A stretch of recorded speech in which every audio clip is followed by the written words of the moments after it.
What is up, guys? Welcome back to the channel and welcome back to another episode of Bleeding BNG. Guys, y'all gonna have to bear with me today. Y'all gonna have to bear with me today because your boy was boots on the ground at Northwest Stadium, as we are for every Commanders home game, and I can feel myself losing my voice. So to give you a disclaimer before the episode even starts, y'all gonna have to bear with me today. I'm gonna try to tough it out, and I'm gonna try to channel my inner Jayden Daniels. I'm gonna try to channel my inner Jayden Daniels and put on a performance of the lifetime for you guys today. Because boy, oh boy, what the fuck did I witness today? What the hell did I witness today? One of the most thrilling wins that we've had in years. And you know, the Eagle fan talking points is good. You guys be the backup. You guys be the backup. Well, guess what? Now you know how it feels to be Garrett fucking Gilbert. Now you know how it feels to have Garrett Gilbert as your quarterback. To have Taylor Heineke as your quarterback. So I don't want to hear any excuses because we already know that's the Philly fans in my mentions right now crashing out. Like they copy and pasting the same thinking points from each other because we know they ain't bright enough. They ain't got a high enough IQ to use original thinking points. So let's get out in front of that now. Let's get out in front of that now. Oh, you still have a losing record against Jalen Hurts. You're still 0-3 against. Y'all realize like that's not how that stat work, right? Like Jalen Hurts was granted a loss today. But let me not get too far ahead of my skis, man. To give you a time stamp, as I do for all of my episodes. Today is Sunday, December the 22nd, and it's about 10:30 p.m. And we're about 6 hours removed from our Washington Commanders getting revenge. You heard it in my short if you've been checking this out on YouTube. I was out there looking for revenge. Word to Drake. Out there looking for revenge against the Philadelphia Eagles. And we got it today. To the tune of a 36-33 score in game-winning fashion, in thrilling fashion. And like I said at the beginning of this episode, one of the best wins that we've had in recent memory. No, I don't care who the fuck the quarterback was. You know why? Because guess what? We got 10 wins now. We got 10 wins on the road to 11 or 12 and on the road to one of the most successful seasons that we've had since 1991. So I don't give a fuck if it was Jalen Hurts, Shamar Moore, Boris Kojo, Kenny Pickett. I don't give a fuck who was out there today. They got belt to ass. And you can take that ass back up I-95 and cry about it and co-power it. I'm sorry. I know I'm acting a little out of character, but Philly fans, they get me a little riled up. That's what they do to me. And it's mighty funny that, you know, they got the reputation of being these big, bulky, crazy, like they just be putting fans down. They the most menacing fan base out there. But they was quiet as hell as I was rolling through the concourse today. They was quiet as hell as I was leaving out of Northwest Stadium today. Packing that ass up and taking that ass up 95. Holding that L. I know it's been a long time. I know it's been about 10 weeks since I done got one of those. But here you go, courtesy of Jayden Daniels today. Because you know you come to Bleeding BNG for the most raw, uncut, and unfiltered analysis on your Washington Commanders. And here we go. Jayden Daniels showed today that he is by far the best quarterback in the division. He's the best quarterback in the NFC East. And shit, he might be the best quarterback in the NFC. Cam Newton out here talking out his fucking ass, talking about he not a game changer. Newsflash, Cam Newton. Jayden Daniels looked like a game changer today. Go watch the tape. Putting on a performance of the ages. And while we did fall down to a 14-0 hole, which in years past, in my 29 years of being a Washington Commander fan, that was just, you could automatically written us up to lose that game.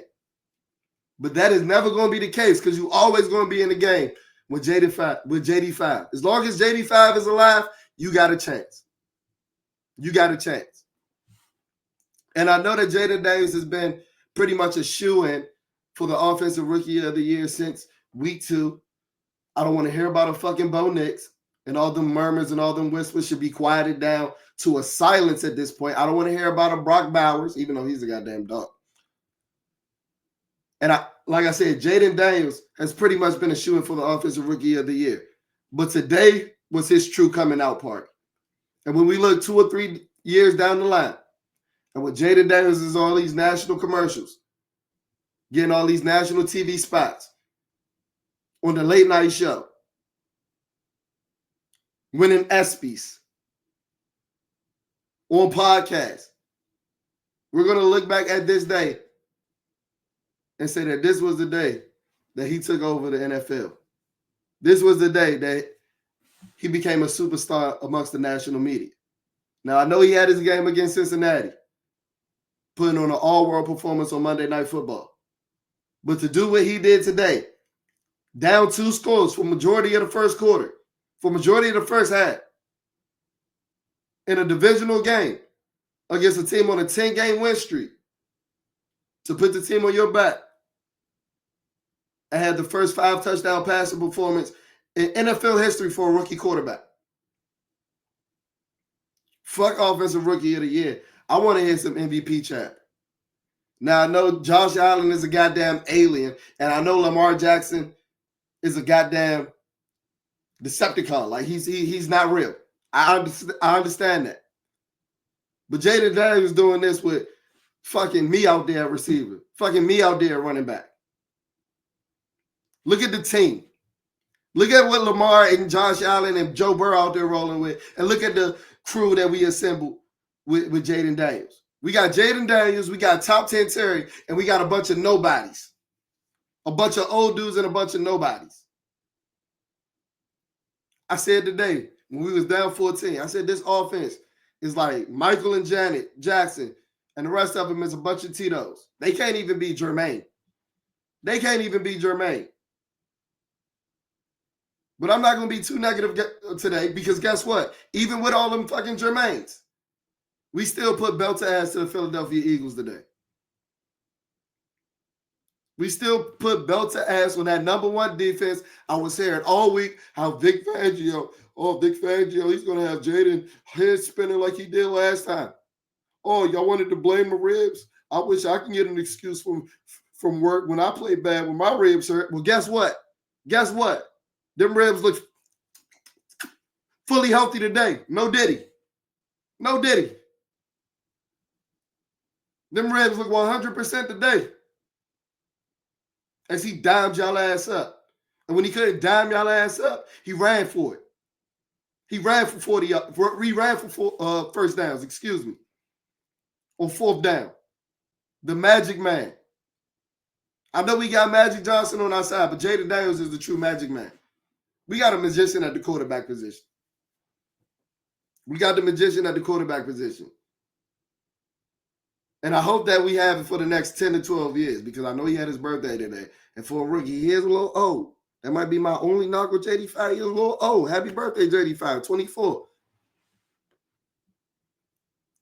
But Philly, I know y'all still at the top of the division. But guess what? We're going to be here for a while. As long as we got that guy at quarterback. Now, enough with the hyperboles, enough with the cliches. Let's get to the facts. Let's get to the stats. Let me read the Golden Boy, the franchise, Jayden Daniels stat line today. Jayden Daniels went 24 for 39 for 258 passing yards with 5 passing touchdowns and added 81 rushing yards. 5 passing touchdowns with 2 interceptions. Excuse me. And it's not just about the facts and the stats. He made crucial impact-winning plays, smash plays. I think it was in the Cleveland Brown game when I came back and said that Jayden Daniels doesn't have to play a perfect game, but he's so dynamic that at the quarterback position, he's capable of turning the game on his head in 3 to 5 plays. And that's what he did today. If you think about the 30-yard run on 4th and 13 to get the first down, that could have went for a touchdown if Terry McLaurin made a block. If you think about the run on the game-winning drive, making Jalen Carter look like a goddamn fat ass, look like a fucking fat slob. All I heard from Eagle fans, they were showing me the clip of how when Jalen Carter picked Jayden Daniels up by one arm in the SEC championship. Well, guess what? This is the big leagues, my guy. This is the big leagues. This is the big leagues. And we had Jalen Carter out there looking like fucking Terrence Cody today. Not we. Jayden Daniels had Jalen Carter out there looking like Terrence Cody today. Jayden Daniels showed you why he's the best quarterback in the position. in the division. I don't care that Jalen Hurts got hurt. Get well soon. I don't wish injury on anybody. But Jalen Hurts is not doing this. Jalen Hurts is not doing this. Y'all want to talk about Kenny Pickett all day long? We knocked Jalen Hurts out the game. Like, we made a football play. Like, Jalen Hurts didn't magically just vanish from the game. Frankie Louvu put belt to ass to that boy and knocked that man out the game. Had him woozy for the rest of the game. Had him looking like he went 12 rounds with prime Mike Tyson. I'm sorry. It is what it is. We play who's in front of us. We play who's in front of us. And Jayden Daniels was in front of that Eagles defense today and took them boys behind the fucking woodshed and was spanking that ass. I read the stat line, but it doesn't even do it justice. It doesn't even do it justice. If you haven't had a chance to watch the game, please go do yourself a favor and go watch that game. There's a cut up on X right now of a 2-minute video of just the entire game-winning drive, and I promise you it's the best video on the internet. It's going to be the best 2 minutes that you spend today. Because as I mentioned before, one of my favorite qualities about Jayden Daniels is that he's cerebral. He giving me Tom Brady vibes. Now imagine if you got Tom Brady that runs a 4.3, that runs a 4.4. That's the greatest quarterback in the world. And I was ready to get that title to Patrick Mahomes. But goddamn, Jayden Daniels. Goddamn, I should have known Jayden Daniels was coming in the league a couple of years after. And I'm so glad that he's on our side. I'm so glad that he's on our side. Because he's doing this with a running game that was pretty much non-existent. Jayden Daniels was our leading rusher today. Get into our running game. We had Brian Robinson, who I'm not even going to say I love. I like Brian Robinson. Good feel, good story with, the shooting that happened in his rookie year. But it's time that we have a real discussion about Brian Robinson. Brian Robinson, Brian Robinson is an RB2 on most teams. Good hard runner. Nice guy that's going to move the sticks, move the chain. But Brian Robinson has looked like fucking Rob Kelly since Columbus Day, if we being 100% honest. Do they still call it Columbus Day? Indigenous People Day, whatever they call it. Brian Robinson ain't been explosive since October. I don't want to hear about that run against the Tennessee Titans. I could have ran through that motherfucking hole. And then he goes on the Junkies on his weekly radio spot and talked all that shit. He lucky he got a Jayden Daniels on his side, coughing the ball up twice, giving the Eagles short field. He was one of the sole reasons, or one of the biggest reasons, why we were in that 14-point hole that I alluded to early in the episode. Talking all that shit about how we're the better team, and he probably was proven to be right. But we're not the better team. We're fooling ourselves. We just got the better quarterback. And that's the most important position in sports. I told you before, elite quarterback play is the greatest cologne that you can have in the NFL. It masks up so many things, like that non-existent ass run game that we had today. Brian Robinson had 10 rushes for 24 yards and 2 fumbles. He had the same amount of fumbles as yards per carry today. But it didn't matter because we got Jayden Daniels. I know this might seem like a Jayden Daniels grade session. Well, guess what? It is.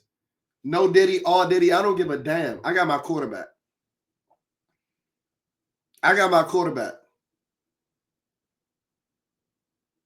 And he got me reacting and acting in ways that I haven't acted in my time as a Washington Commander fan. Not with RG3, not with Kirk Cousins.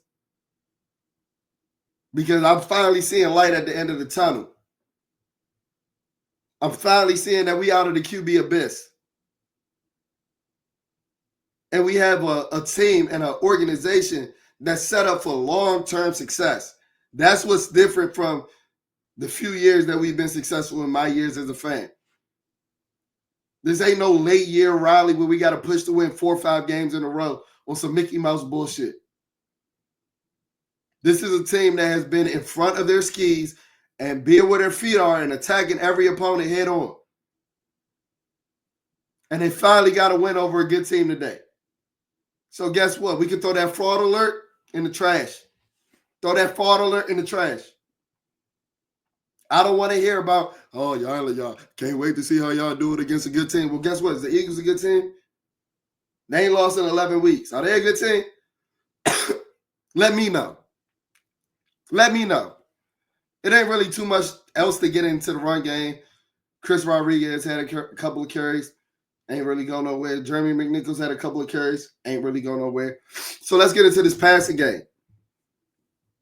JD5 and a bunch of Tito's. Or is Terry McLaurin and Michael in a room with a bunch of Tito's?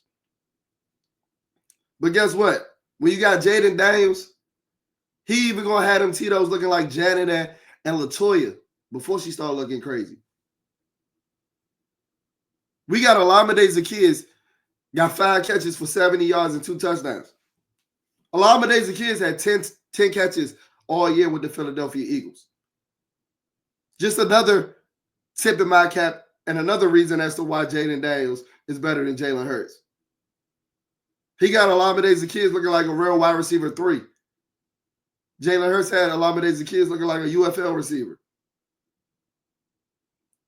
Olamide Zaccheaus had half the catches in one game that he had all year with Jalen Hurts. But y'all trying to tell me Shamar Moore is it. He's not that guy, bro. He's not that guy. Get well soon, but you're not that guy, pal. You're not that guy. Glorified running back. Colt. Back to this passing game. Top 10, Terry McLaurin. He had 5 catches for 60 yards and 1 touchdown.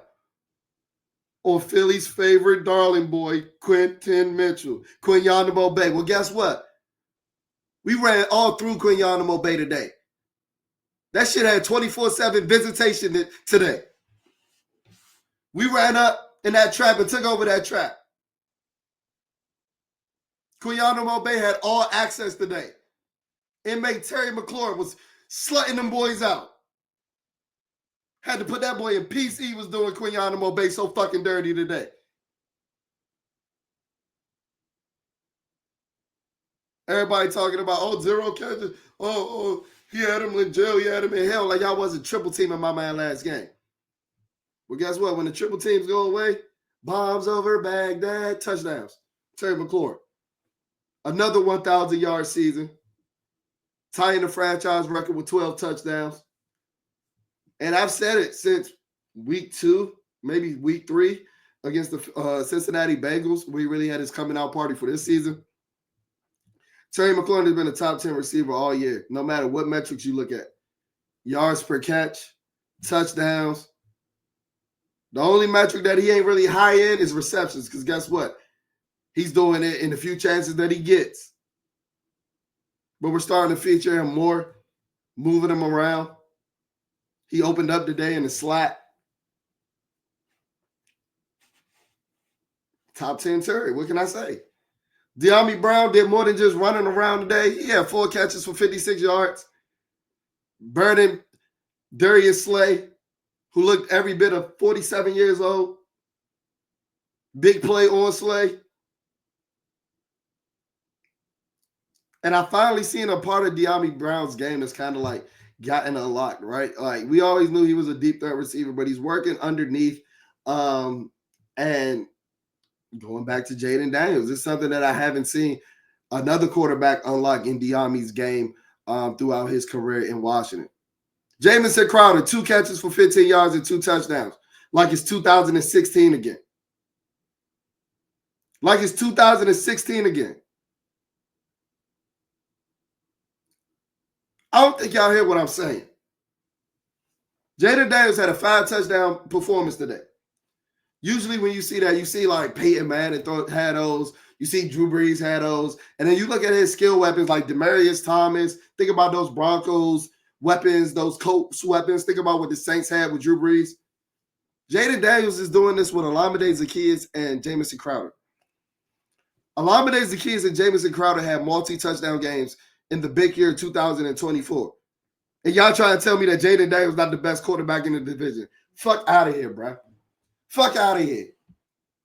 This is Michael doing it with a bunch of Tito's. Like I said, I can't think of a better analogy than that.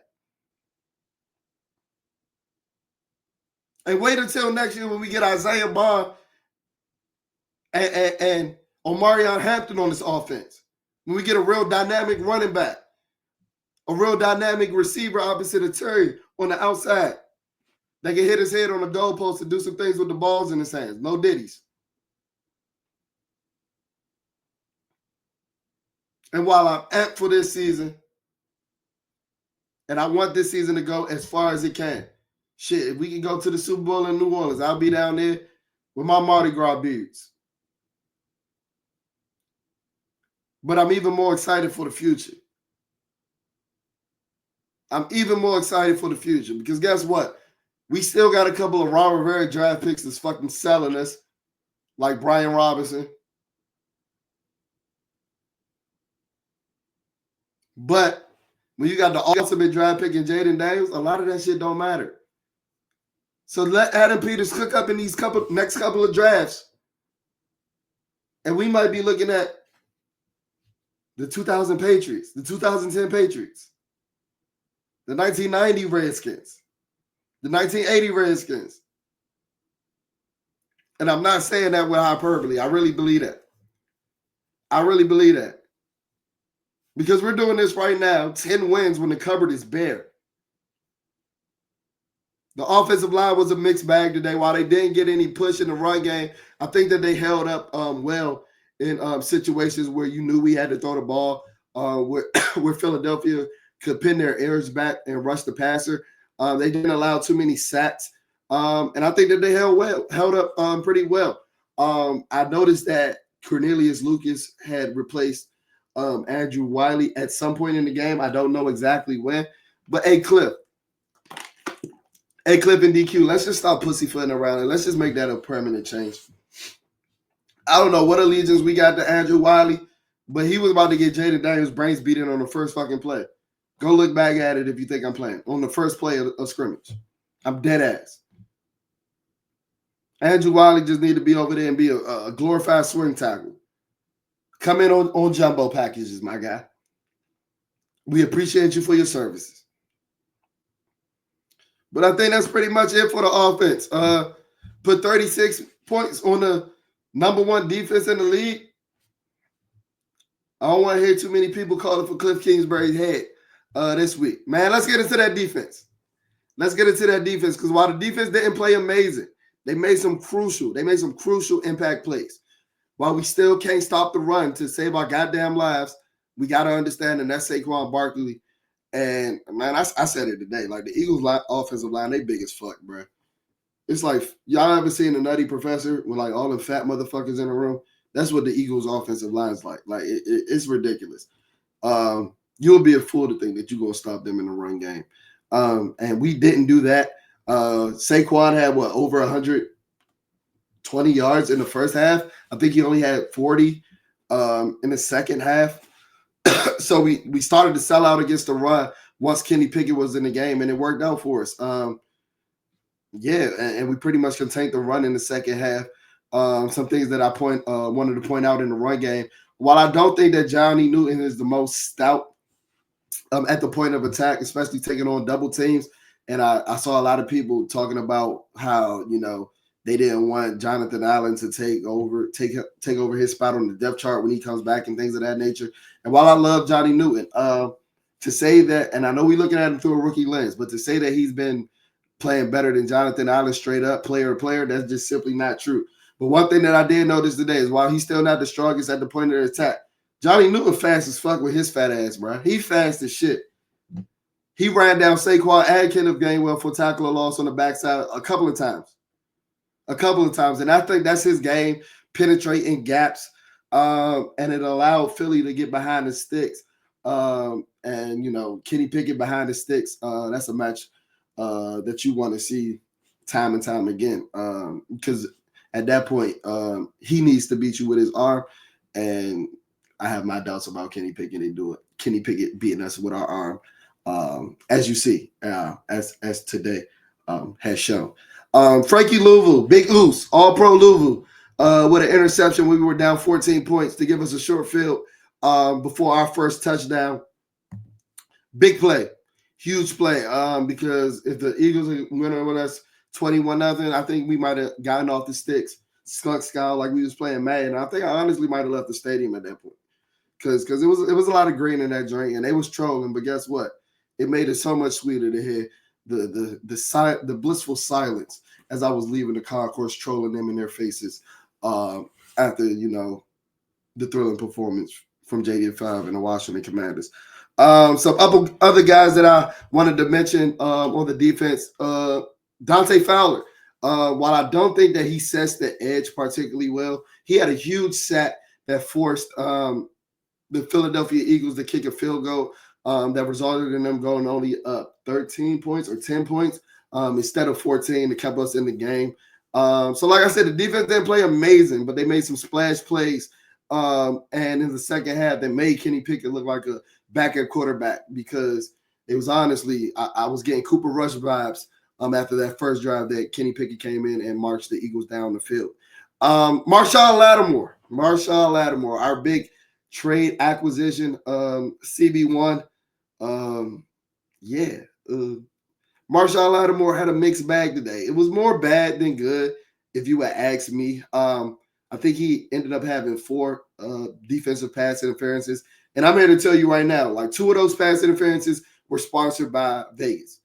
But not only were the pass interferences that he gave up a couple of first down catches playing off where A.J. Brown just ran a couple of comebacks.